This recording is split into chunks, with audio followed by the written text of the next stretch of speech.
is an ABC News special report. Reporting from London, Ted Koppel. Good evening. It has been a very long day. If you have been watching ABC News, there are even later developments, and we will bring you up to speed on those almost immediately. But much of what is dominating the night's news is what has happened at two New York airports this evening. And most of that, indeed all of that, as it initially developed, was born from the fruit of investigative reporting by ABC News correspondent John Miller, who joins me now live from New York. And John, why don't you give us the very latest information on the story that you developed? Latest information, as many as 10 people being held by the FBI in New York tonight for allegedly attempting to board, and in some cases actually boarding aircrafts with false identification, carrying weapons such as knives, indications that some of them had attended the Flight Safety International Training School in Vero Beach, the same school that helped train some of those who became the, as authorities suspect, the pilots who took over the controls of the planes on Tuesday, the terrorists who then slammed them into buildings such as the World Trade Center and the Pentagon. So these people were picked up at checkpoints because their names were on watch lists supplied by federal authorities to the airlines of potential suspects and other terrorists to look out for. Some of them got past security and onto airplanes. We just spoke to a man who said he was on the American Airlines flight at Kennedy Airport when the back door of the plane opened. A SWAT team stormed the plane, telling passengers to put their heads down, and arrested two people from that flight, taking them away in handcuffs. Federal authorities believe at this hour that the intention of one team at Kennedy Airport and another arrested later at 7:30 this evening at LaGuardia Airport with similar equipment and false identification, that their intention was to continue the pattern that started on Tuesday by attempting to hijack those airplanes. And because some of those picked up tonight apparently had training to fly commercial aircrafts, the fear is that they were again going to take over the cockpit, divert the planes, and attempt to crash them into some target. What targets, of course, we don't know, and federal authorities aren't speculating either, Ted. John, you spoke about equipment that they were carrying, and I'm just wondering if you can fill in some of those details and if we can also get rid of some of that echo that's coming out of New York. By equipment, I just meant the sets of false identification and the weapons, the knives. Along with the 10 who were arrested, there were, we are told, 9 men and 1 woman. The woman was not someone who boarded the plane as part of the team of 4 and 5. She was arrested, according to authorities, in some kind of support role.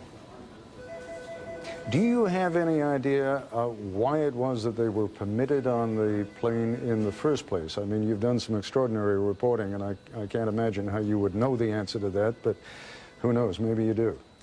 Well, I would suggest I don't know the answer to that, but I would say that the likely possibility is that the people who were stopped in security were more likely the ones carrying the weapons, which a few days ago would have been permitted on commercial aircraft, and now under the new rules are not.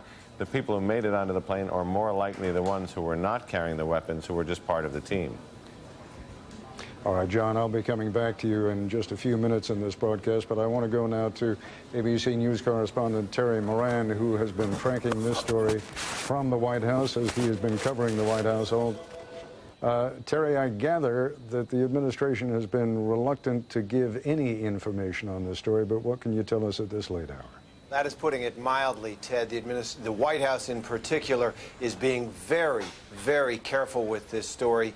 One of the missions right now that the president has is try to reassure the country. This is obviously an unsettling story, and they are staying away from it. I do, however, have from one White House official the confirmation that the president is being continually updated on this situation, and he's aware of it. This day has been a day of quietly but intensely accelerating security around the White House. Vice President Cheney was taken from the White House in a quick manner this afternoon around noontime, and he is now at Camp David, where he has been spending the nights, we are told, since these attacks began. And the perimeter around the White House, the security perimeter, has been expanded rather significantly. The day of the attacks, of course, it went a couple of blocks out. The day after the attacks, almost as a show of defiance, they dropped the perimeter. People could walk across that famous down the line of the famous north fence of the White House. Public tours were held.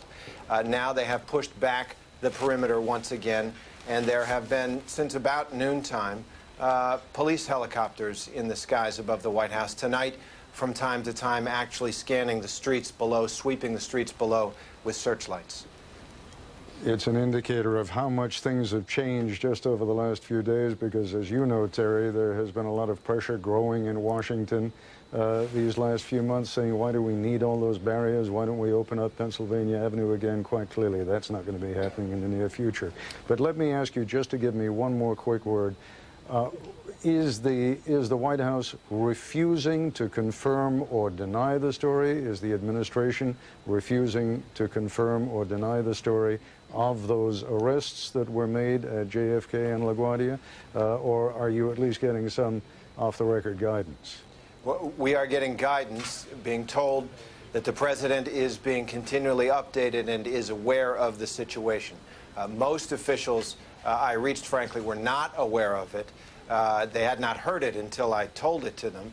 When they got back to me, I got a flat, we aren't touching that. But we did get from one official this word that the president has been made aware of this. All right. Terry Moran, thanks very much, and I know what a long day it's been for you. I also know that we have a passenger who I believe was aboard the aircraft that was leaving from LaGuardia. We have him on the phone, and if you'd be good enough, sir, just to give me your name. Ah, we've got you in the studio now. There you go. Ted, that's Jim Hunter, who was a passenger on American Airlines Flight 133 to Los Angeles from Kennedy tonight. Ah, terrific. Yeah. So this is actually, because we did hear before, I know that Peter interviewed one of the people who was on the LaGuardia flight. Mr. Hunter, tell me what you saw, tell me what you experienced. We were on the at the gate for about 2 hours. We boarded about an hour late. It was a 4 o'clock flight. It was supposed to be the first flight on a regular scheduled basis for American to go out to LAX today, and we boarded about an hour late, and then we sat on the plane for about 2 hours, or maybe a bit more than that. And then near the end, the captain came on, was trying to make, walking through the aisles, trying to make everybody calm down. He was talking to me and a few other passengers, and was asked forcibly by the his first mate, or his other captain, to go to the front of the plane. The first officer. Exactly. And at that point, he ultimately came back on the air and told everybody that we were going to go, and we were all very happy and feeling very good that we were going to be able to get home and see our families and stuff. But about 10 minutes later, the door was still open, which is unusual, and literally a few minutes after that, about 20 or more police officers, many in SWAT gear with large guns, all unholstered and looking down the aisles, screaming at everybody to go and hit the floor, and we all hit the floor. And meanwhile, there was a commotion going on behind me, about 4 or 5 rows behind me, where they were subduing a passenger. And he was definitely resisting and trying to fight off, but it was obviously worthless given how many policemen were on the airplane. And then 2 other passengers that were right in front of me were ultimately asked to go with authorities as well. They were taken to a galley, handcuffed, and then led off the plane from the front as well. So there was quite a bit of commotion, followed by dogs and looking for bombs and everything else before they would allow us to get off the plane. Well, when you say allow you to get off the plane, no chance that plane was going to leave tonight. I guess you were all escorted off the plane. But let me just turn back to John Miller again for 1 second, because, John, this sounds so remarkably similar, almost identical to what we heard from the other passenger who was on the flight that was leaving from LaGuardia. I just want to be sure, we are talking about 2 different flights here. No, I believe that he was on the same flight from Kennedy. Okay, so this is a description then of what happened at the Kennedy flight. Do we know what happened at LaGuardia? Did police or SWAT teams board that plane, or were the arrests made before the men could even board that flight? I don't have those details here. All right, Mr. Hunter, are you still gonna try and fly to Los Angeles tomorrow, or have you had enough flying for a while? I do actually have I'm booked on another flight to go home to San Francisco where my family is, and I do obviously want to see my wife and kids, and so from that perspective, I am going to try to get home. The big question is we're relocating to New York now from San Francisco. I'm supposed to be permanently relocating in October, and so the question that my wife is asking me right now is, do we drive all the way across the country or do we fly? And we'll have to figure that out over the next few weeks. Yeah. I would like you just to give me a quick description of how you think the rest of the passengers reacted to all of this. Very well. Everyone on the plane pretty much, was obviously shocked by the scene of the police rushing the plane and the screaming that was going on as the man was trying to resist arrest behind us. But everybody, listened to the situation. There was not a whole lot of crying or carrying on. Everybody was, reasonably calm.